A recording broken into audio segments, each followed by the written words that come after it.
Chapter 27, Where the Mountain Meets the Moon. With both borrowed lines, Minli and the dragon continued their journey.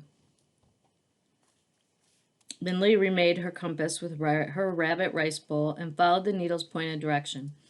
As they traveled, the land became more barren, rocky, and steep. Without trees to tame it, the wind blew wildly, burning Minli's face red with cold. The icy air, shoved and pushed them as if trying to keep them back.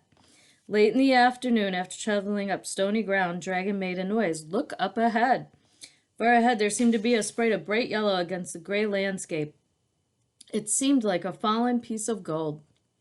Is it a forest? Trees with leaves? Yellow leaves? Minli asked. Then she looked at the gray stone surrounding them. But what trees would grow here?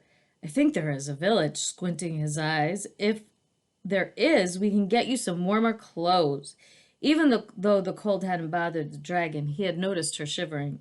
We won't reach it before night, Minli said, but I think there's a cave up ahead. Let's stay there for tonight, and we'll try to reach the village or whatever it is.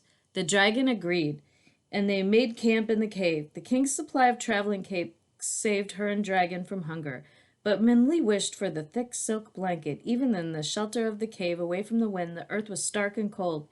Minli built a fire as quickly as she could and sighed as its warmth slowly heated the air. But that night Minli could not fall asleep, even with the dragon snoring behind her, the fire crackling, and her blanket around her shoulders. Her eyes did not close. Like the stone dust that the wind blew, thoughts kept swirling in her head. She kept thinking about Mamba and the orphan buffalo boy with pangs of guilt.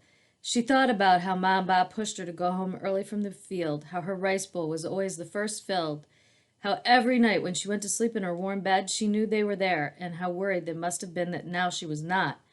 The buffalo boy didn't have that. Instead, he had a dirt floor, a pile of grass for his bed, a muddy buffalo, and a secretive friend.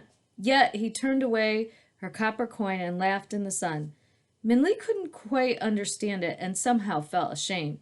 But just as Minli shook her head with confusion, there was a sudden sound outside the cave. What was that? She cocked her head. There it was again, like a low grumble of thunder.